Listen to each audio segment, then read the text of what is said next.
Welcome into Mental Notes Live. On today's episode, I've got none other than my brother and OTB creator, Malcolm Alexander, and our musical guest for today, Megan Danielle. DJ Wood, take us in.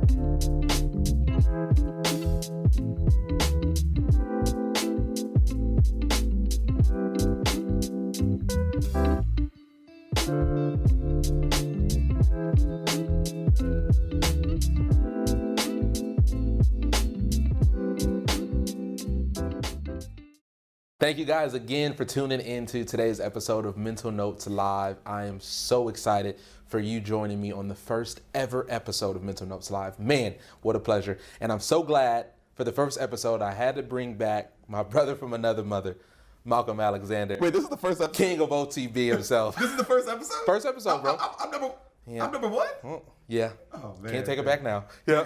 My mom always tells me that. She goes, "You number one?" I said, "Yeah, I know." Thank you, brother, for having me. Man, thank you so much, bro. And I mean, obviously, we talked a lot on and off camera about our brands and OTB specifically, and how much of an inspiration it's been to me, how impactful it's been, especially over the pandemic with everything that was going on. So I don't know, I feel like we've talked about this in the past, but for people who don't know specifically, because I kind of don't remember the story fully, how did OTB specifically start? Well, OTB came from a time for evolution for me. I was looking for the next step, and God gave me confirmation, and God continued to send me signs that whatever I do next, I gotta put my name on it. Can't be through a company, it can't be through anyone else. It has to be me. And I've never not been an entrepreneur. I never didn't have an entrepreneurial spirit. And it was after moving back to LA, actually, I was back in Corona at first, and then I moved to LA, and I had probably one of the more severe bouts that I ever had with mental health. Found out that there was a lot of things I just had to work on. A doc said that I had depression-induced anxiety. Got to the point that I wasn't eating. It was just a different chapter in my life, and I knew that I had to give purpose to my life. I knew I had to live in my purpose, and I knew that what I did, I had to put my name on. And so I knew after I did my college radio show, and after I had some stints with corporate radio and doing hosting in that regard, I just knew that whatever else I did next, I wanted to really be of service to people with my voice and with the stories that I tell and with the entertainment that I provide. And so On the Brink came from just one day. Like I actually had all the episodes kind of written already. I already knew who I wanted to talk to. I knew what I wanted to do with the platform. I knew that I wanted to bring in my DJing, and I wanted to bring in my love of music and culture, and literally adhere to what I love most about my journey, and that is the inner journey to success. And that's what On the Brink is. It is capturing artists and entrepreneurs who are on the brink of their biggest successes, and catching them in the adversities that they have to go through, and catching them in the vulnerabilities and how they have to face themselves to unlock the next level. And it's just something that I'm obsessed with doing personally, and it's something that I want to bring to the people to allow context for people, right?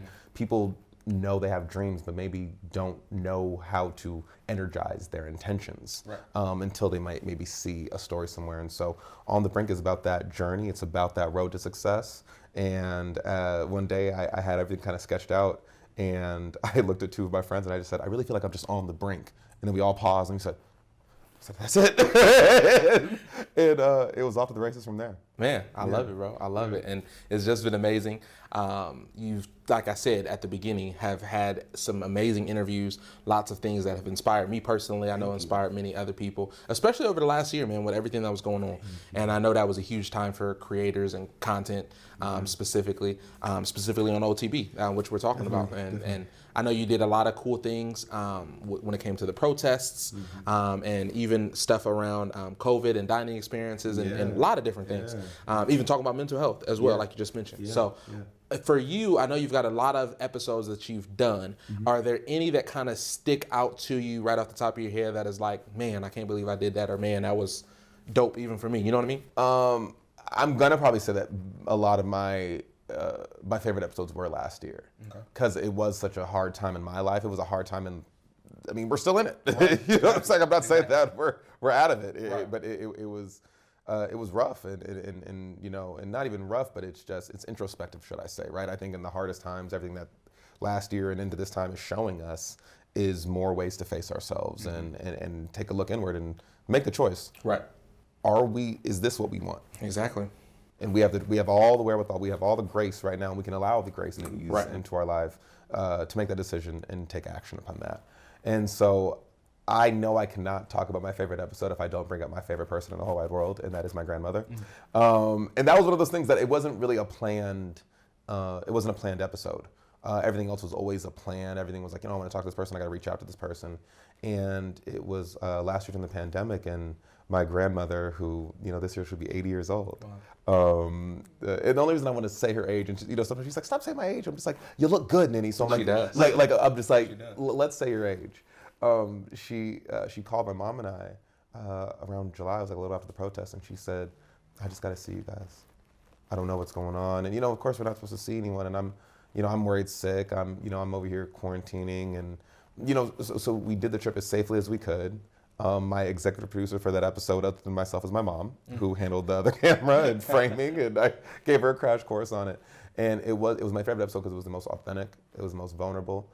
It was one of those that, albeit I knew a lot of those stories that she might have shared, to now put it on wax, and almost to have, and this is where I get emotional, and it's not that I try to, but it's this is the part of the legacy that I want to leave, and to have a walking, living, breathing testimony of the times and of how things change and maybe don't change. Living, breathing, able to tell, you know, have those testimonies. To put that on my platform, to put that on wax, and be able to one day not just give it to the people, but then to give that to my children, and to give that to my bloodline, these words, and just say, hey, you know, you may not have known Ninny, but you have a chance to know her, and here's the written history. It can't be erased. Right. Yeah, and that was one thing that she touched on. She says, you know, you can't tear all the monuments down. You can't tear down all the pain, or else, you know, you'll forget. She goes, put it in a museum, put it somewhere. Yeah. But you can't erase the history, and so I wanted to make sure that I took a note of some history. And she is that in all her glory. And so that was an incredible one. That was just one of those that so many people hit me up during that time and just felt inspired. They felt the message of that. And so it's because it's my favorite, because it's like so many times we overthink it and we try to make this big thing, and I literally just knew I was gonna go show love to my grandmother and just, you know, have presence with her, have quality time, give space and hold space, you know, with her and my mother during that time. And I just thought, I'm like, let me just bring my gear. And she was so willing and able to just sit across the table for me and talk, and we did it. Amazing, man. Amazing. Yeah, that was definitely one of my favorites. And like you said, definitely inspirational. A lot of amazing stories. And she reminds me of my great grandmother. And we used to call her Big Mom, even though she was like 5 feet tall. So, but that's Big Mom. Yeah, like Ninny is like energetically, she's large. You know, like she may be small, but she's a big person. Exactly, and so much knowledge and wisdom to give. So, which is amazing. So yeah, definitely one of my favorites, man. Speaking of other conversations we had last year, specifically, I had you on Mental Notes a while back before we even started Mental Notes Live. The Unfiltered Gems. Unfiltered Gems, which was great conversation. Best conversations I had last year. Thank you again. That was awesome. Man, it was amazing. And one of the things we talked about on that still sticks with me is about monetizing your brand and monetizing your passion. And we talked a great deal about that. And specifically for Black people, and specifically for our community, because I don't feel like we get educated on that throughout school and growing up about the importance of monetizing what you have. So why do you think that's so important for the Black community today to monetize that passion and their brand and what their talents and gifts are? Because we're worth it. Simple as that. Period. Because you're worth it. Because you're worth it. Like it's because why? Why do we feel the need? And programs, conditioning, routine, perhaps for anybody, everybody, not just Black folk, right? But to have an idea and say, cool, let me go give it to a company. Let me go give it to somebody. Let me go and I'm not saying don't go get help and don't tell somebody, but like everyone says, let me sell it or let me get somewhere. No, it's like we have all the we have all the resources right now, especially in this time, and that's the beautiful part about this pandemic. Right. And I know it seems so weird to put beauty in the pandemic in one sentence, right? But the beautiful part about what I saw last year into now is people finally saying, "Screw it." You got Fiverr and Squarespace and Shopify and we have all these services to run a whole business. Ourselves from the like we don't need we don't need to have overhead. We don't need to have a company. We don't need to give the idea. And so it's like I only say it's so important for Black people, for brown people, for anybody to have a dream and to monetize it because you're worth it. Yeah. We're worth it. That's it. My ideas and my words and my testimony and the love that I want to share with this, for this world, and the word that God speaks through me when I'm in moments like this and when I meditate and close my eyes and say, man, I have a time to sit and hold space with you in an interview. What am I going to say? What I have to say, it has worth. Exactly. And with that worth, if we're going to be in a capitalist society, it's worth money, and we should never ever operate from a place of scarcity to think that what we're here to do and what we're here to share is any less worthy of the money, of the praise, of the love. Absolutely. Well said. We're worth it.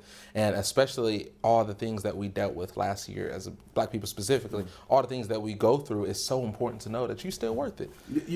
Even though they out here killing us like animals, you still worth it. And if you live and breathe, you're still worth it. Even the people who died, they're still worth it. You get what I'm saying? And so, but for their name, I think about how hard I go for people that are not living. I've either died or are not here yet.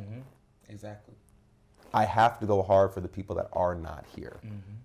Again, whether they're in the future or whether they've died, like to give it away, to a reaffirmation of my self-worth is for my blood, and it's for my bloodline. Right. And if people that look like me and maybe are not blood but chosen family and chosen friend and chosen kin, if that pushes and incentivizes you to go above and beyond, then that's all I could ever want. For sure. Yeah, absolutely. Well said, man.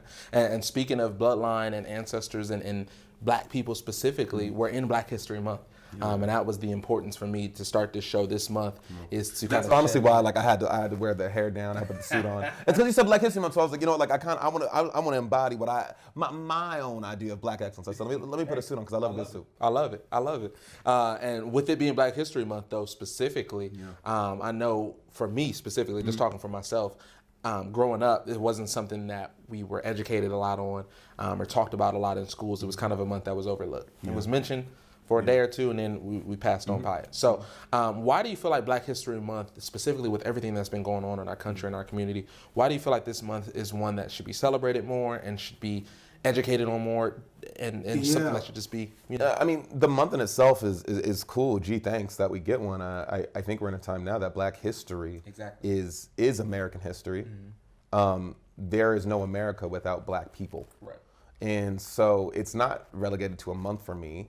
The public and private education systems and the resources that in the vessels in which we teach accurate history is just now a lot more accurate. Yeah. Right? We're not celebrating Columbus Day anymore. I know this isn't even a Black issue, but this is just, we're celebrating Indigenous Peoples Day because why are we celebrating white supremacy? And why are we celebrating whitewashing of Black and brown voices and bodies? And so this month for Black people and for me at least, is so incredibly important because to tell the accurate story of this country and of this world is done accurately with Black and brown voices and faces and bodies, and we owe it to the world to make sure that truth is known.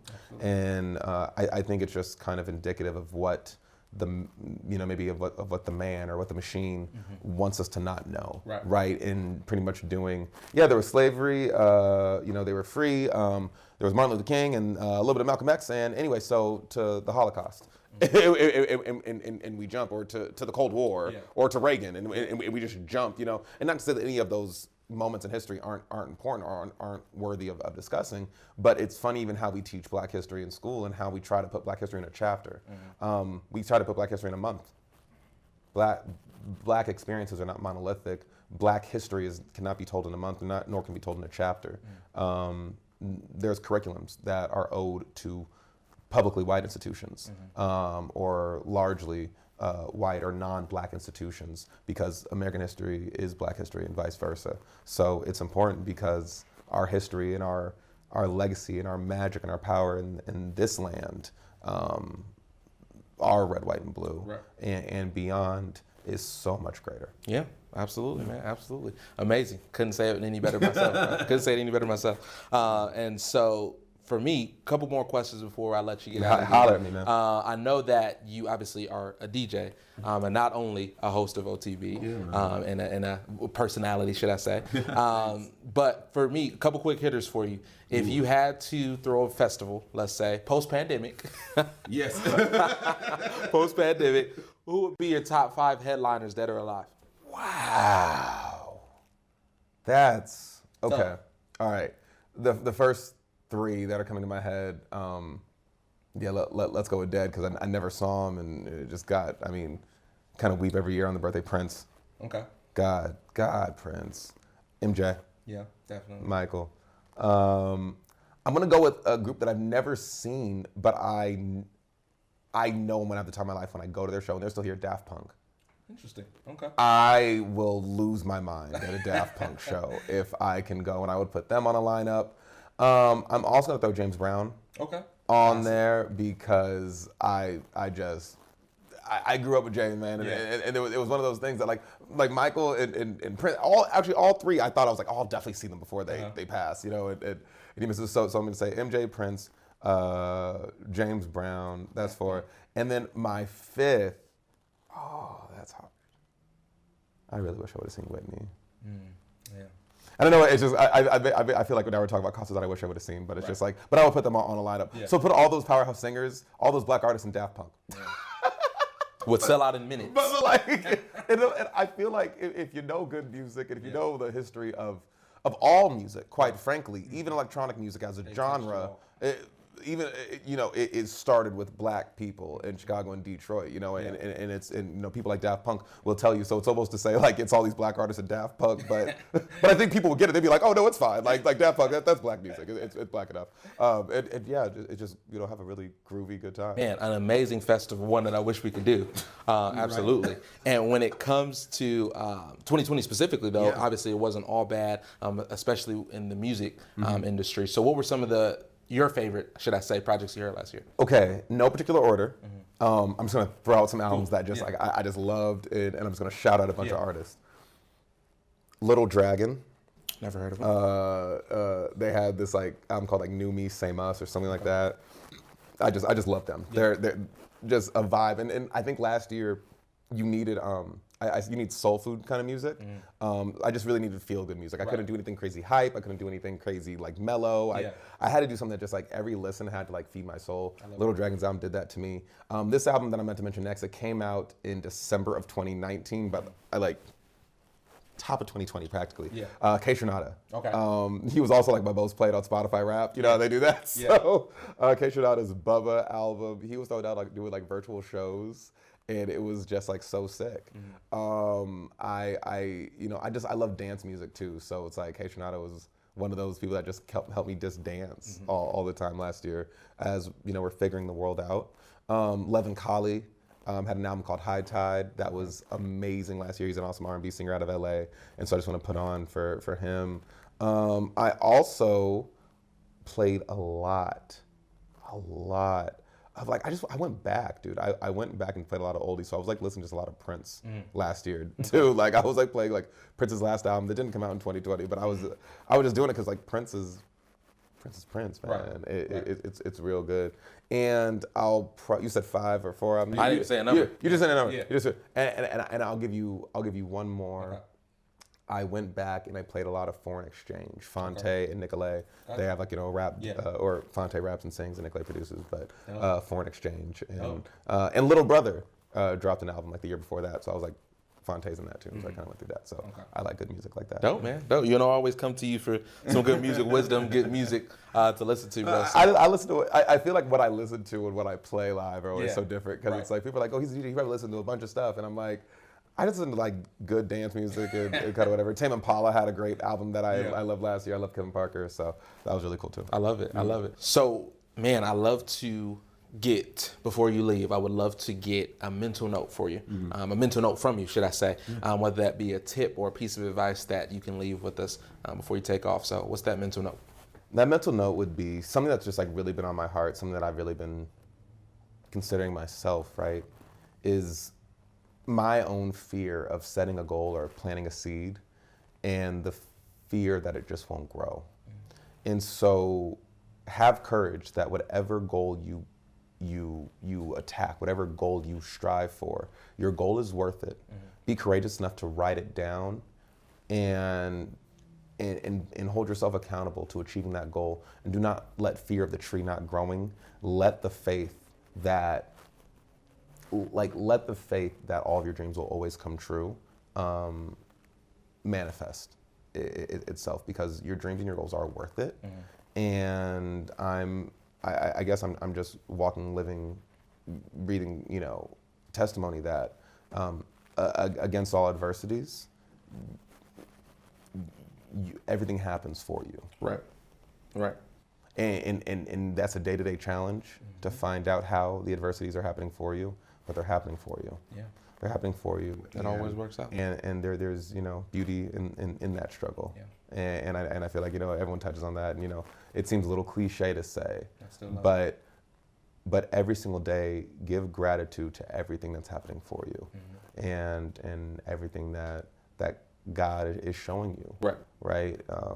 And that's I don't know. That's how I find. Man, and that's how I find clarity. It's how I find happiness. And y'all just meditate. Just meditate. Do it for 15 minutes a day, like if you can. It saves me. I love it, bro. I love it, man. Thank you as always. Dude, thank you, beautiful brother. mental note, beautiful tips and advice there, but not only there, just throughout the whole conversation. And you always know it's a pleasure talking to you, fam. So thanks so much again, man. Can't wait to do it again, per usual. Yes, always. Absolutely. And we'll get you on the brink again. Absolutely. Again. You know I'm there. You know I'm there. Without further ado, though, our special musical guest today is none other than Megan Danielle. So with her new hit single, Lukewarm, here's Megan Danielle.